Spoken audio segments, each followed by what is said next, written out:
Bismillah. Assalamualaikum warahmatullahi wabarakatuh.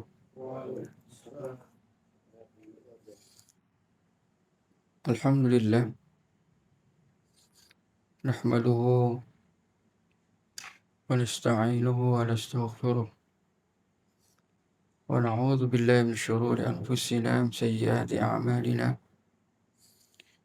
May yahdihillahu fala mudilla lahu wa may yudlil fala hadiya lahu. Asyhadu an la ilaha illallah wa anna Muhammadan 'abduhu wa rasuluh. Salatan wa salaman ala nabiyyina Muhammad wa ala alihi wa sahbihi wa man tabi'ahum bi ihsanin ila yaumil qiyamah. Amma ba'd.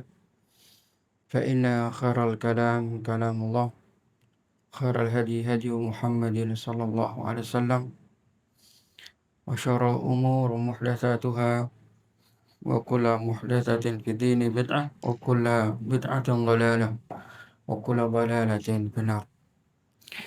Jamaah kajian Ahad pagi rahimani wa rahimakumullah. Kita awali dengan memanjatkan puja dan puji syukur kita kepada Allah Subhanahu wa taala yang pagi hari ini masih berkenan kembali mempertemukan kita untuk saling tawasau bil haqqi wa tawasau bis sabr. Mudah-mudahan bisa menjadi kesempatan Allah menambahkan kesabaran kita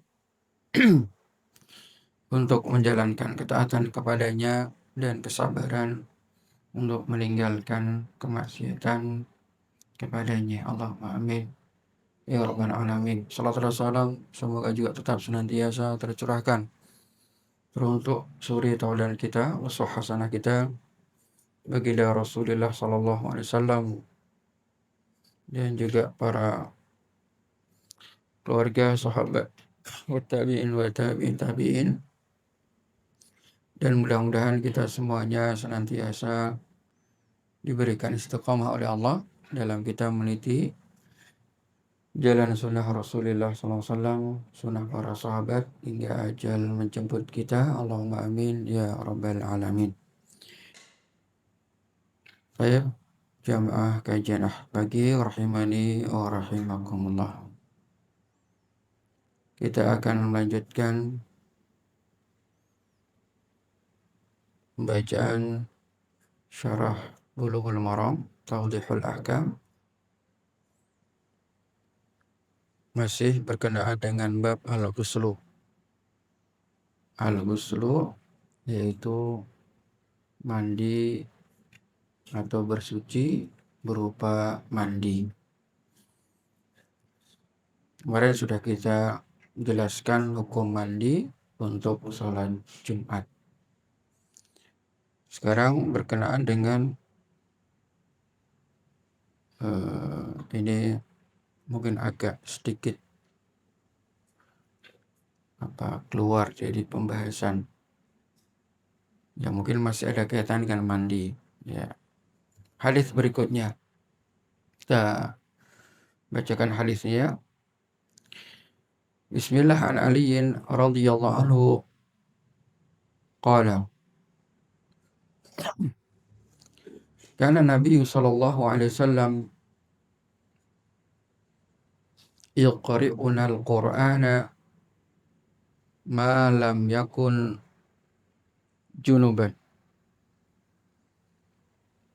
Kana Nabi sallallahu alaihi wasallam yaqra'una al-Qur'ana ma lam yakun junuban. Rawahu Ahmad wa khamsah wa hadha lafdhu Tirmidzi wa hasanah wa sahahahu Ibnu Hibban rahimahumullahu jami'an. Saya terjemahkan. Dari sahabat Ali bin Abi Thalib, semoga Allah meridhai beliau. Beliau berkata, kana Nabi sallallahu alaihi wasallam yuqri'una. Rasulullah SAW beliau terbiasa membacakan kepada kami Al-Quran Karim, ya, menyampaikan wahyu Ya, malam yakun junuban, selama beliau tidak dalam kondisi junub. Ya, karena tugas beliau menyampaikan risalah, ya, setiap wahyu yang beliau dapatkan dari Allah melalui Jibril alaihissalam, ya beliau sampaikan kepada umat. Ya, belum bacakan di hadapan para sahabat. Ya, tetapi ketika kondisi junub, ya, beliau ya sejenak berhenti, ya, tidak membacakan Al-Quran. Karena kondisi junub yang nanti disebutkan faedahnya itu tidak harus langsung kemudian bersuci. Ya, tidak ada kewajiban setelah junub kemudian diwajibkan untuk segera mandi, itu enggak. Ya, masih ya mana longgarnya waktu untuk mandi, ya dipersilahkan mandi. Yang penting ketika nanti mau menjalankan ibadah sholat sudah dalam kondisi suci. Ya, sehingga ketika di waktu-waktu jeda itu, ya itu beliau sallallahu alaihi wasallam tidak membacakan Al-Quran. Ya, menunggu sampai kemudian beliau bersuci mandi. Itu secara zahir makna hadis yang kita baca tadi. Tapi kita bacakan satu persatu faedah dari hadis ini. Tahrimu qiraatil Quran ala junub. Ya, faedah yang pertama adalah haram hukumnya orang yang junub untuk apa?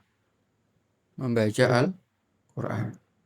Qala Syekh Taqiyuddin ajmal ummatu ala tahrimi qiraatil Qur'anil junub.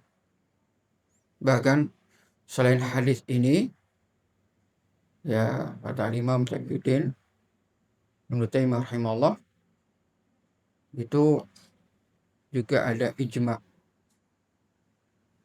Jadi lebih kuat kesepakatan ulama ala tahrimi qiraatil Qur'anil junub. Ya, untuk orang junub itu nggak boleh baca Quran. Ya, ini membacanya ya mutlak. Kalau memegangnya itu juga yang ngerojeh semua muhdits ketika berhadas, ya, yang kecil pun itu juga yang saya ikuti pendapat yang dalam kondisi suci untuk memegang Al-Quran. Dalilnya ya banyak. La yamusul ilal mutahharun. Ya, tidak memegang Quran kecuali orang-orang yang suci. Ada yang berpendapat itu malaikat. Tapi hadis yang lain, ya ketika Rasulullah mengirim Ibnu Hazm ke Yaman, salah satu di antara pesannya adalah la yamussul Qur'ana illa zahirun. Jangan ada yang memegang Quran kecuali dalam kondisi suci. Ya, jadi antara memegang dan membaca. Yang kita bahas adalah membaca. Ya, tidak boleh. Yang kita hafalin ya jangan diucapin. Sabar sebentar. Kalau membaca ya mandi dulu, bersuci, baru kemudian baca. Ya. Wa yadkhulu fi kullu man alaihi hadathun akbar, ya. Wa rubbama kana al-hadits laisa sharihan fi tahrim. Kata beliau ini juga berlaku untuk orang yang berhadas besar. juga haram bacanya. Kecuali darurah. Kecuali untuk darurat.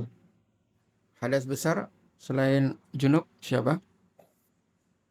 Ya, wanita yang haid, yang nifas. Itu kata beliau nggak boleh juga baca Quran.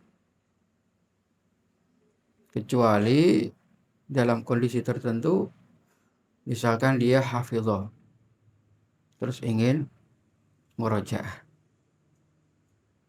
Khawatir nanti hilang. Seminggu kan lumayan. Nah, penghafal Quran itu kalau seminggu nggak murojaah ya bisa hilang. Maka ulama membolehkan dalam kondisi seperti ini dia baca Quran tanpa harus memegang. Ya, ada zuhri qalbin. Artinya dengan apa yang dihafalkan dia murojaah. Ya, tapi hukum asalnya kata beliau mereka juga nggak diperbolehkan. Sama-sama hadas besar. Ya, junub, haid, nifas, hadas besar.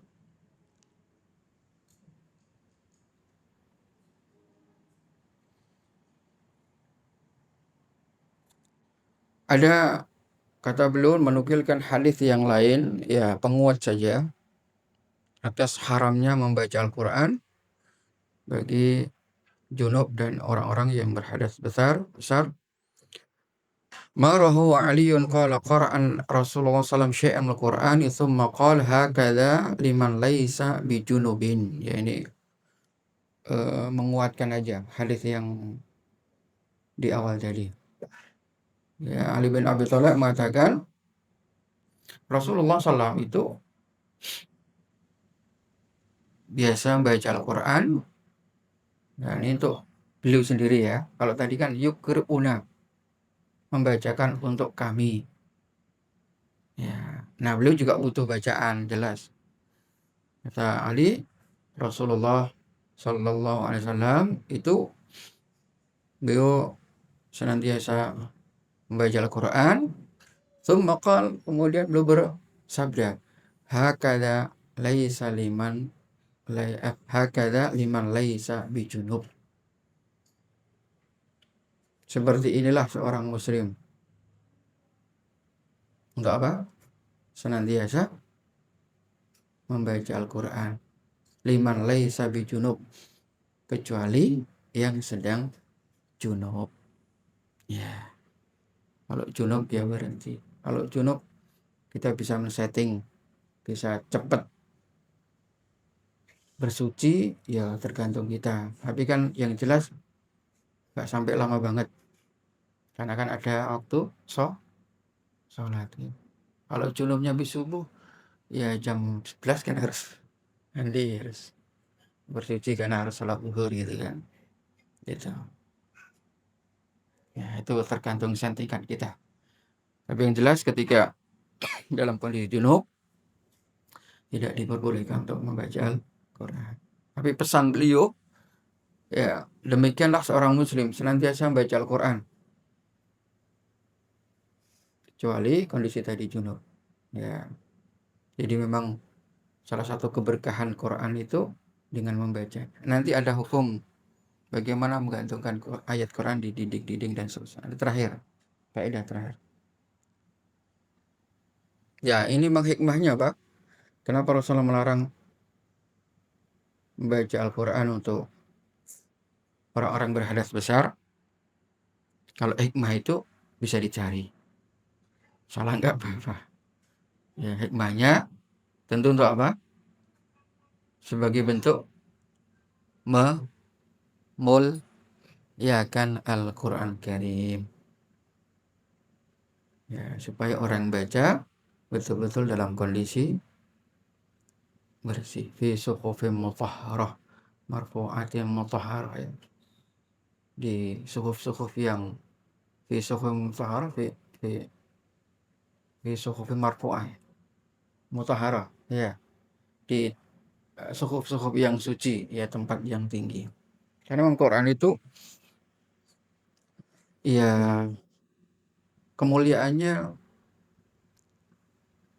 jauh ya melebihi kitab-kitab yang sebelumnya. Sejak sejak diturunkan saja Al-Quran itu sudah dijaga oleh Allah Subhanahu wa taala. Ya, jadi para jin-jin itu inna kunna naq'udu maqa'ida lis-sam faman yastamil ana yajid lahu shihaban rasada.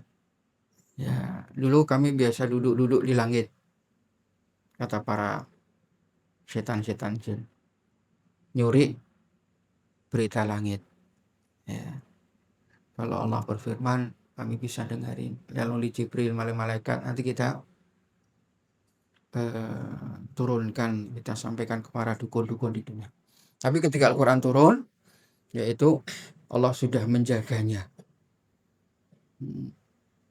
Fama yastamil ana yajid lahu shihaban rasada. Tapi kok ini tiba-tiba langit setiap kali duduk-duduk di sana ada bola-bola api yang melimpar kita. Kita nggak bisa lagi, kalau bahasa kita nongkrong-nongkrong lagi nih. Ini ada apa ini? Masih ada sesuatu yang istimewa. Akhirnya kemudian mereka lapor iblis. Ya singkat ceritanya, terus mereka mencari apa yang terjadi dan salah satu di antara mereka pas mendengarkan Rasulullah SAW membaca Al-Quran. Terus kemudian lapor kepada iblis, wahai iblis, wahai Tuhan kami dapatkan Muhammad membaca ini. Maka iblis mengatakan, nah, ya inilah sebabnya. Kenapa sekarang kalian nggak bisa lagi nongkrong-nongkrong di langit, dilempari sama batu-batu berapi. Jadi sejak awal memang sudah dijaga oleh Allah Subhanahu wa taala. Ya, supaya tidak dicuri, dicampuri oleh ya tangan-tangan para syaitan. Nazzala birul amin ala qalbika litakuna minal munzirin. Banyaklah itu keutamaan Quran yang bisa antum baca. Turunnya Jibril, malaikat yang terbaik. Maka orang yang sering baca Al-Quran, ya insya Allah keberkahannya banyak. Waktu yang diturunkan Quran menjadi waktu yang terbaik Lailatul Qadar. Bulannya bulan Ramadan. Ya tahu? Orang yang mengajarkan Quran menjadi orang yang terbaik. Khairukum man ta'allama al-Qur'ana wa 'allama. Ya, sebaik-baik kalian orang yang belajar Quran dan mengajarkannya. Luar biasa. Malaikat yang membawa malaikat yang paling mulia, manusia yang menerima juga manusia yang paling mulia, waktu yang turun juga menjadi waktu yang termulia, orang-orang yang ikuti ya akan menjadi orang yang termulia dan terbaik. Luar biasa. Ya, ada kisah tapi nggak tahu benar nggak. Jadi dulu singkat ceritanya ada, tapi kalau salah maknanya benar sih ya. Singkat ceritanya ada seorang santri lulus dari sebuah pesantren, pamitan sama kiainya. Santri ini rajin ketika di pondoknya, ngaji Quran, membiasakan terus. Kalau di pondok kan ya kondusif kan, bisa murojaah, baca Quran. Pamitan pada kiainya pelusan, oh anakku, kamu jangan lupa nanti kebiasaan kamu di pondok, setelah kamu nanti di luar, terus dijaga Quran kamu, murojaah kamu, bulan kamu, ya jangan sampai lupa. Ya Kiai, insya Allah saya akan jalankan pesan wasiat panjenengan. Pulang, ya terus ya sudah berbaur dengan masyarakat, nikah, punya anak. Mungkin karena kesibukan keluarga, akhirnya waktu untuk murojaah semakin hari semakin berkurang, ya karena ya tuntutan loh, cari maisha dan seterusnya. Tapi singkat ceritanya kemudian dia mendapatkan masalah yang luar biasa, masalah yang beban berat. Akhirnya sudah lupa juga dengan murojaah Quran. Terus setelah apa istilahnya, putak gitu, nggak ada jalan keluar. Akhirnya dia teringat dengan pesannya kayak tadi, jangan lupa kamu murojaah Quran terus, ya, karena itu berkah. Inna anzalna kitabun unzila ilaika mubarakun liyadabbaru ayati wa liyatadzakkar ulul albab. Kitab yang penuh dengan berkah. Akhirnya pesan itu dia praktekkan lagi. Wis pokoknya pasrah kepada Allah, gimana solusinya biar Allah. Karena dia sudah nyari ini udah mentok, nggak ada solusi, sudahlah serahkan kepada Allah. Dia akhirnya baca lagi Quran, dia rutinkan lagi sehari berapa juz. Alhamdulillah, ternyata dari hari ke hari solusinya dia dapatkan. Ya, dia mendapatkan solusi. Ya, dari hari ke hari masalah itu semakin hari semakin berkurang. Dan alhamdulillah kemudian hidupnya berkah. Dan ini juga ini kisah, tapi nggak tahu benar atau salah. Tapi maknanya memang benar ya. Dan realitanya juga seperti itu. Saya kemarin ketemu sama teman dekat banget. Kalau dia punya masalah besar, dia bergerak di travel umroh. Singkat ceritanya tertipu miliaran, sampai putek, sampai sempat banyak, sampai terjerumus ke pinjol, sampai harus akhirnya ya tidak ada jalan keluar. Dia sudah berusaha mati-matian karena miliaran. Akhirnya Masya Allah, saya bilang ya itulah hikmah Allah memberikan apa istilahnya, musibah buat antum supaya antum ingat kepada Allah. Ya Ustaz, solusinya saya kembalikan kepada Allah Ustaz.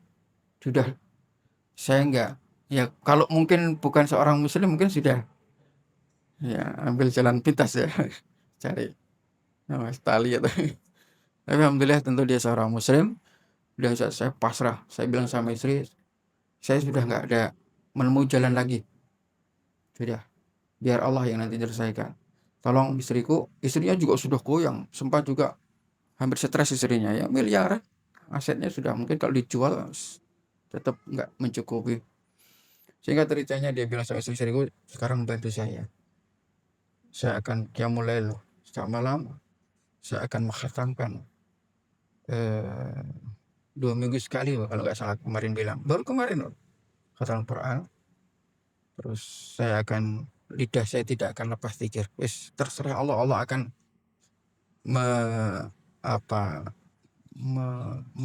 menimpakan kepada saya seperti apa, saya tidak. Karena jalan kamu tuh qiyamul lail, baca Quran nggak lepas, 2 minggu sekali khatam zikir. Dan alhamdulillah Masya Allah, Allah berikan solusi yang dia tidak sangka-sangka. Kemarin alhamdulillah saya sudah bisa melunasi 1M-nya Ustaz. Iya, luar biasa. Ya itulah. Ya memang semua masalah itu kan ya bisa jadi teguran dari Allah, bisa jadi memang musibah yang mungkin selama hidup kita lalai dengan Allah, dosa-dosa kita banyak. Ya saya bilang itu antum harus bersyukur, Allah masih negur antum, dan antum kemudian bisa lebih menjadi dekat dengan Allah, ingat kepada Allah. Coba kalau Allah nggak negur gitu, mungkin antum dengan kekayaan dari travel antum mungkin antum bisa jauh dari Allah Subhanahu wa Ta'ala. Iya, maka Al-Quran kitab yang berkah. Ya, karena Rasulullah qara'a syai'an al-Qur'an illa ya faqala hakadha liman laisa bijunub. Ya, demikianlah seorang muslim mukmin senantiasa membaca Al-Quran kecuali dalam kondisi junub. Kata beliau, malam yakun junuban, selama tidak junub, kata beliau, ya ini pendapat beliau ya.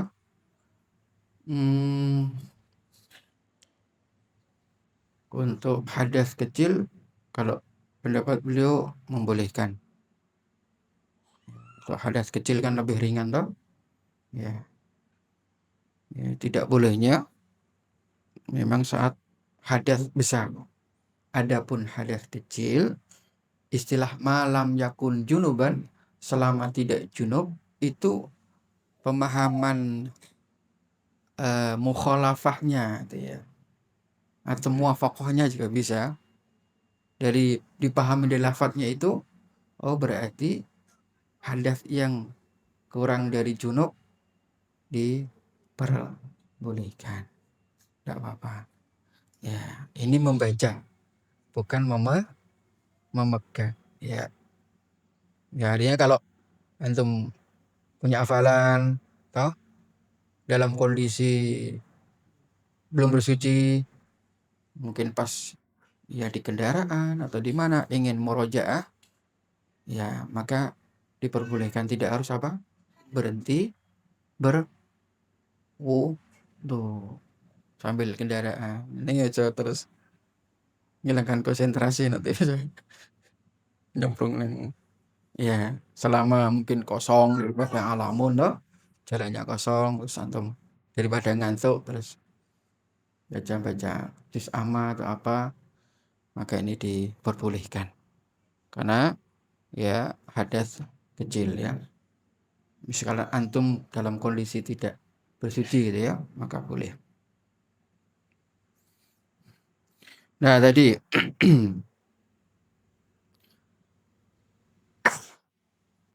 ada wujubil mubadarati bil iktisal lil junub ya. Kata beliau, tidak diharuskan untuk bersegera mandi setelah junub. Jadi tidak wajib habis junub terus, nggak wajib segera mandi, nggak boleh, silakan kapan selonggarnya ya. Yang penting ketika pas sholat harus suci ya. Apa alasan Rasulullah SAW tidak mewajibkan hal tersebut? Ada satu hadis dari sahabat Abu Hurairah, anna Nabiyya sallallahu alaihi wasallam laqiyahu fi ba'di turuqil Madinah wa huwa junubun. Faqala khanastu minhu fadhahabtu faghtasaltu thumma ji'tu faqala aina kunta ya Aba Hurairah? Qala kuntu junuban ya Rasulullah, fakarihtu an ujalisaka wa ana ala ghairi taharah. Faqala Nabi sallallahu alaihi wasallam, subhanallah, innal mu'min la yanjus. Ya, Abu Hurairah pernah bercerita, suatu hari saya pernah berpapasan dengan Rasulullah SAW.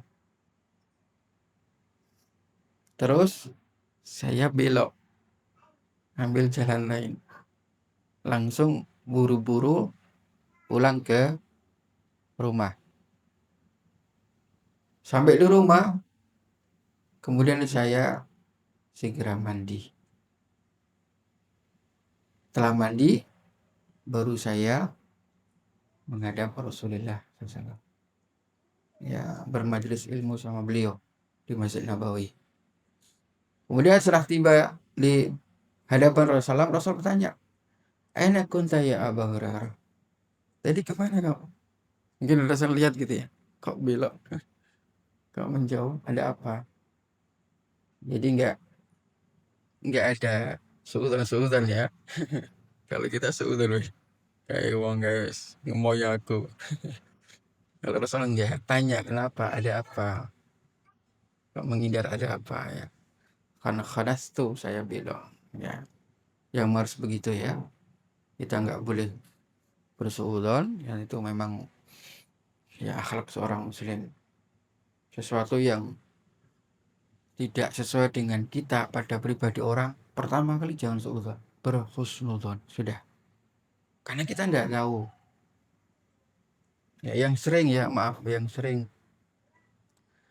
berlaku di kita kan kadang-kadang SMS nggak terjawab itu kan, ya ini mesti di sini Mas nyepelek ya enggak, kita harus berhusnuzon. Oh mungkin HP-nya nggak dibawa, oh mungkin baterainya oh mungkin pas sibuk, ya apa saja lah harus kita kedepankan berhusnuzon. Oh atau mungkin masih belum pantas, belum layak untuk harus dijawab, masih belum ada jawaban dan seterusnya ya. Jadi semua harus, ya karena disitulah akan terjadi tetap ukhuwah Islamiyah, ya.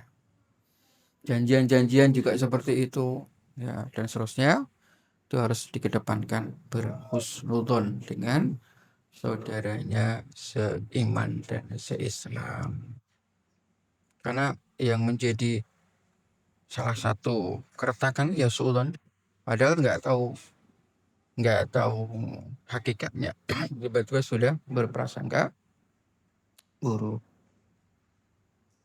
Nabi Ismail alaihissalam itu seorang nabi yang ternyata memiliki sifat yang luar biasa, ya. Salah satu sifatnya adalah beliau orang yang sangat tepat janji, ya.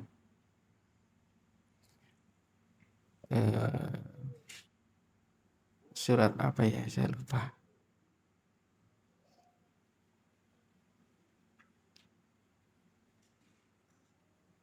Ayo, surat Maryam 54. Ini faedah tambahan aja. Wadhkur fil kitab Ismail innahu kana shadiqal wa'di wa kana rasulan nabiyya. Surat Maryam ayat ke-54. Sesungguhnya ingatlah di kitab seorang hamba Allah, Nabi Allah Ismail. Apa kata Allah? Innahu kana shadiqal wa'di wa kana rasulan nabiyya. Beliau adalah seorang yang sangat tepat janji. Shadiqal wa'di, memenuhi janji. Wa kana rasulan nabiyya, seorang rasul dan nabi. Sampai dalam riwayat di Ibnu Katsir disebutkan ini tepat janji dan berhusnuzon. Masya Allah. Maryam 54. Sampai suatu ketika Nabi Ismail ini berjanji, ada janjian ketemu sama orang di sebuah tempat untuk urusan tertentu. Jadi di Ibnu Katsir ada riwayatnya, ya. Ada yang setelah tiba di tempat tersebut, ya, misalkan janjian, oke, besok kita ketemu di tempat sini jam sekian, oke, sepakat. Ketika tiba waktunya, Nabi Ismail pun tiba, datang ke tempat tersebut. Qadarullah, orang yang diajak janji tadi belum datang. Belum tunggu. Sampai riwayat menyebutkan sampai sore hari. Belum nggak pergi, nggak beranjak di tempat itu. Bahkan ada yang makan sampai 1 tahun. Belum nunggu sampai di situ. Karena belum tidak ingin menyelisih perjanjian. Sebelum ketemu orang itu, sebelum ada kabar berita yang real kenapa dia tidak hadir, saya tidak akan beranjak dari tempat. Betul, ini ada riwayat sampai 1 tahun, lu bayangkan. Siapa sih bisa memenuhi? Maka kata Allah, shadiqal wa'di, orang yang betul-betul setia dengan perjanjian. Maryam 54. Quran lo ya. Ya. Nah, akhirnya ketemu. Datanglah orang itu. Dan orang itu kemudian menyampaikan uzur dan Nabi Ismail menerima. Enggak kemudian, kamu gimana sudah tunggu ini lama loh. Udah berhari-hari. Kamu khianati, enggak. Masya Allah. Beliau berhusnuzon, ya sudah kalau uzur kamu seperti itu, mafil musykilah. Dan saya tidak akan meninggalkan tempat ini sebelum kamu datang, karena kesepakatan kita ada di tempat sini. Harus kita tunaikan bersama. Ya, Masya Allah. Ya itulah akhlak para Rasul kita, Rasulullah dan para anbiya Allah. Silakan buka di tafsir Mukatsir ada riwayat itu. Tafsir dari penjelasan ayat tadi. Baik ya. Nah, apa jawaban Rasulullah ketika Abu Hurairah sudah ketemu di hadapannya sampai di Masjid Nabawi? Wahai Abu Hurairah, tadi kemana kok belok kayak takut sama saya? Nah, Abu Hurairah kemudian jujur, ya Rasulullah, kuntu junuban. Ya Rasul, ya saya kebetulan pas junub, wa karitu an ujalisaka ala ghairu tahara. Dan saya nggak pengen ya duduk di hadapan engkau dalam kondisi tidak bersuci. Ya mungkin apa istilahnya, pengen dalam bentuk, dalam suasana, dalam kondisi yang terbaik gitu ya, bersuci menghadap Rasulullah SAW. Apa jawaban Rasulullah ketika Abu Hurairah mengatakan demikian? Faqala subhanallah, maha suci Allah. Ya belum apa istilahnya memberikan apa istilahnya, memberikan apa istilah ekspresi bukan, yang memberikan sanjungan ya.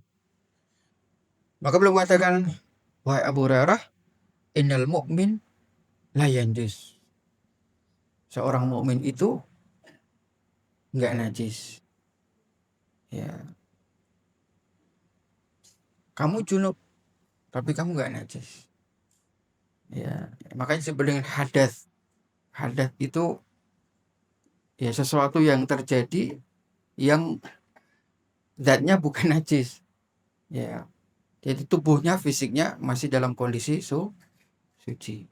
Ya, meskipun artinya dalam arti apa ya, maknawi lah ya, bukan zahirnya dalam bentuk atau zahirnya dalam kondisi najis, tapi maknawinya yang memang kondisi yang sebenarnya tidak mengapa ya beliau menghadap Rasulullah dalam kondisi junub. Ya, karena orang mukmin itu pada hakikatnya suci ya, tidak najis. Yang najis itu ya kotoran-kotoran itu yang najis. Zatnya itu, zat yang keluar dari depan atau belakang itu yang najis. Adapun ketika junub yaitu zahirnya, fisiknya itu suci. Tidak mengapa wahai Abu Hurairah kamu menghadap di hadapanku dalam kondisi berjunub. Ya. Jadi artinya apa? Artinya bahwa tidak ada kewajiban untuk apa? Kembali tadi, untuk segera mandi ketika junub. Ya, waktu longgar kapan? Ya, slownya kapan? Baru bisa setelah beberapa saat ya diperbolehkan untuk baru bersuci.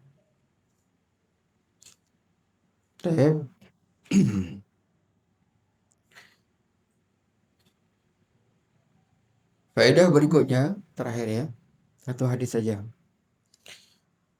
Dari hadis ini tadi kita sebutkan adanya faedah anjuran untuk ta'zimul Quran, memuliakan Al-Quran Karim. Karena itu kitab yang sebagai mukjizat, kitab yang inna nahnu nazzalna dzikra wa inna lahu lahafizun. Telah kami turunkan zikir Quran dan kami akan menjaga.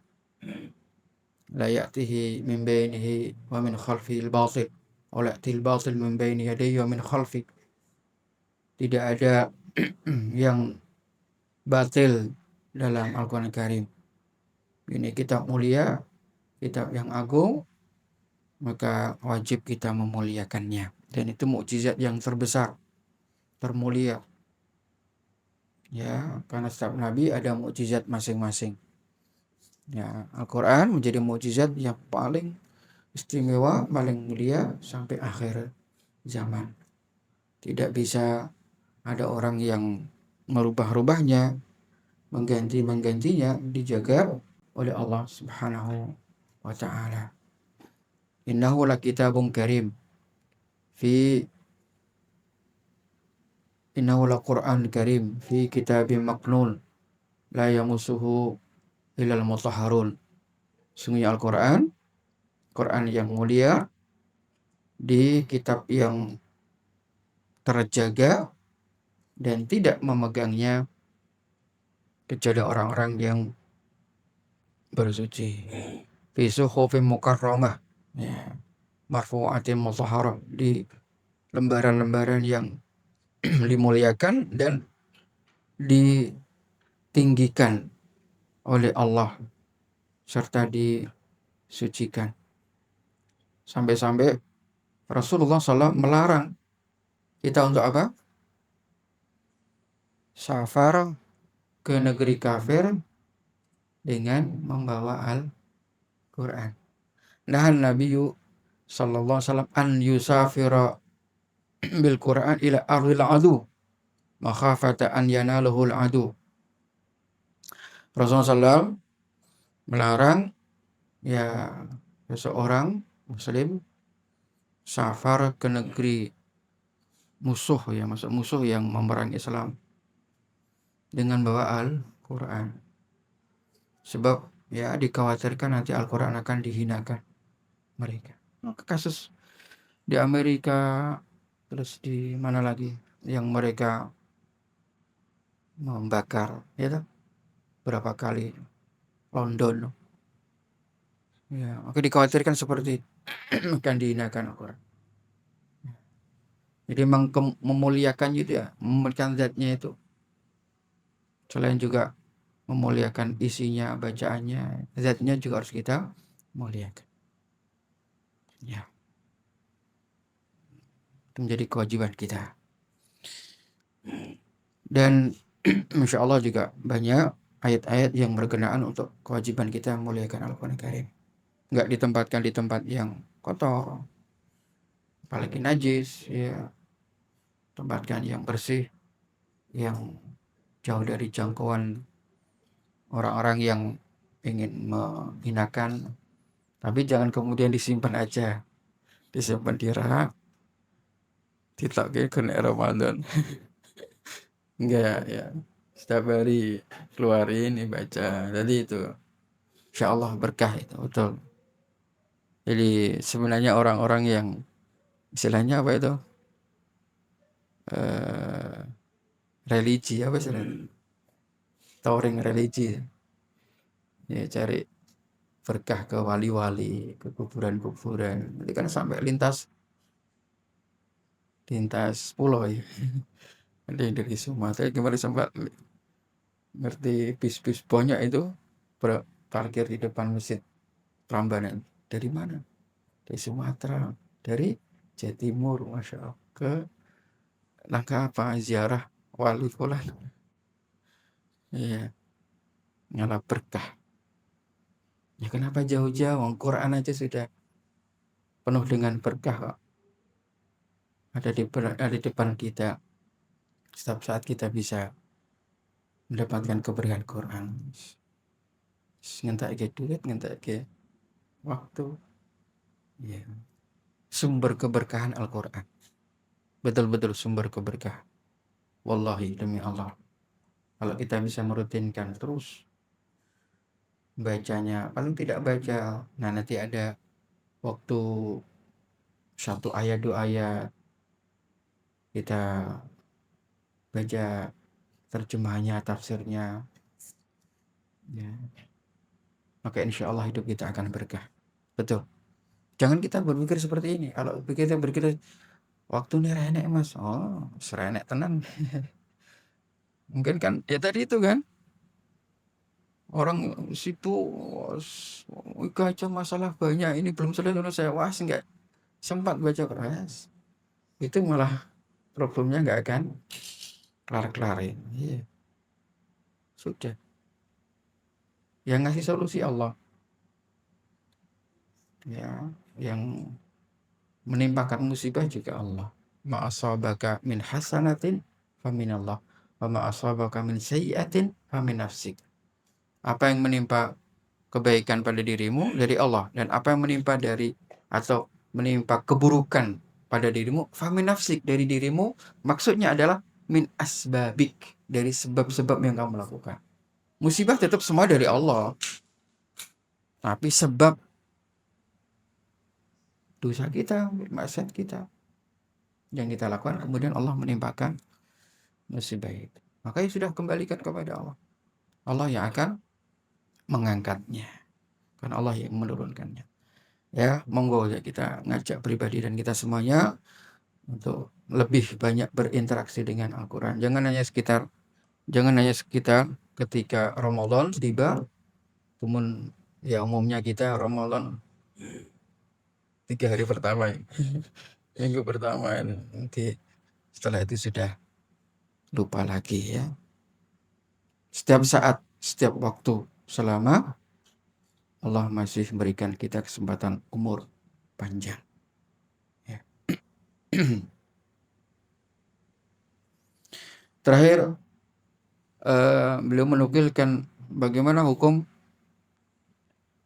menggantungkan ayat Al-Quran di dinding-dinding ataupun di masjid-masjid. Ya. Yang pertama, yang saya dapatkan dari fatwa Syekh Al-Utsaimin rahimahullah, ya, beliau menjelaskan secara mutlak itu tidak dicontohkan Rasulullah dan para sahabat. Ya. Karena beliau menjelaskan kalau untuk mengingat ya dengan membaca.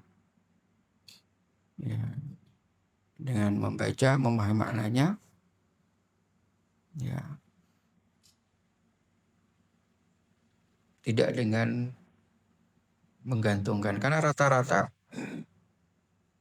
hukum umumnya, rata-rata orang menggantungkan ayat Quran itu kan, apa kira-kira tujuannya?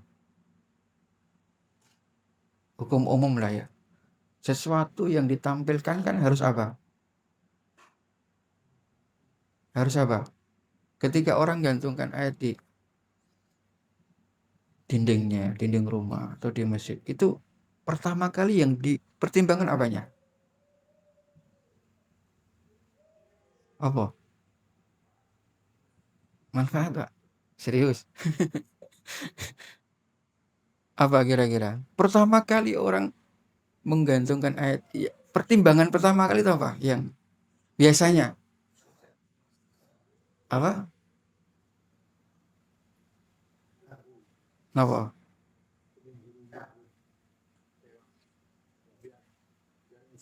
Oh, ya itu tujuan. Mungkin bisa tujuannya bisa ngusir setan. Terus apa lagi? Tapi bukan tujuan. Pertimbangan awal orang gantungkan itu wallah alam ya. Allah alam. Bisa jadi karena pasti dari sisi keindahannya. Ya masa orang gantung ayat Quran yang tulisan itu yang peletot kan nggak mungkin. Ya tidak.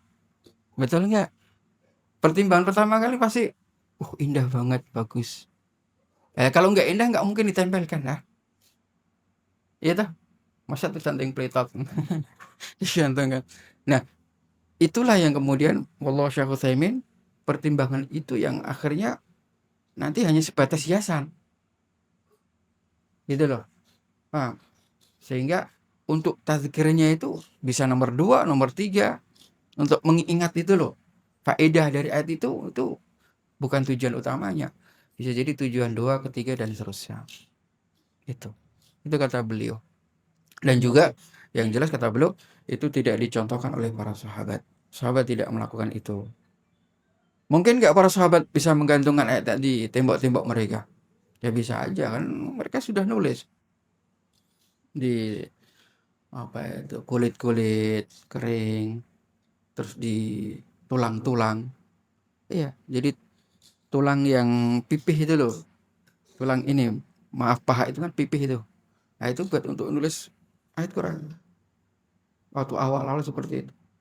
Yang mereka punya itu. Terus pelepah-pelepah kurma. Artinya itu bisa aja kemudian mereka tempel tembok-tembok mereka. Ya. Termasuk juga di masjid-masjid. Itu fatwa beliau Syekh Al-Utsaimin rahimahullah. Lebih baik tidak, bahkan mungkin beliau lebih kepada sesuatu yang baru. Berbeda dengan Syekh bin Baz rahimahullah, beliau untuk rumah lebih ada ringan sedikit. Kalau memang niatnya untuk pengingat, ya untuk ngambil isi dari ayat tersebut, maka kata beliau tidak mengapa. Innamal a'malu binniyat. Ya, tujuannya apa dulu? Ya, misalkan ayat yang berkenaan dengan sholat. Inna sholata karena alal mu'minina kitaban mawquta misalnya. Oh, ini ayat mengingatkan untuk menjalankan sholat pada waktunya. Nah, supaya tidak lupa untuk terus sholat di tepat waktunya. Kalau itu tujuannya, kata Syekh bin Baz rahimahullah, ya lebih membolehkan, mubah. Allah alam. Tapi kalau masjid, kata beliau enggak. Masjid itu tashwish. Itu nanti mengganggu sholat para jamaah. Terus akhirnya nanti orang ya hanya jadi ke masjid. Yo tadi itu lebih kepada hiasan. Allah alam sholat. Terus yang terakhir, antum jangan tanya, saya belum mendapatkan jawaban. Ya, saya masih nyari. Ya udah agak cukup lama ya. Belum mendapatkan jawaban yang mukni, yang puas, yaitu berkaitan dengan Ka'bah. Kan itu ada kaligrafinya, astar itu, kiswahnya, dan ada sebagian tembok juga ada Asmaul Husna ya. Saya buka fatwa-fatwa para ulama, cuma anak belum bisa mukni, belum bisa puas dengan jawaban mereka. Saya akan, dalam arti puas itu ya secara penjelasan gitu, hujahnya itu saya belum. Ya mudah-mudahan nanti Anda bisa mendapatkan dan bisa kita sampaikan untuk kita semuanya. Saya biar demikian yang bisa Anda sampaikan, mudah-mudahan ada manfaatnya. Subhanakallah bihamdika asyhadu an la ilaha illa anta astaghfiruka wa atubu ilaik. Assalamualaikum warahmatullahi wabarakatuh.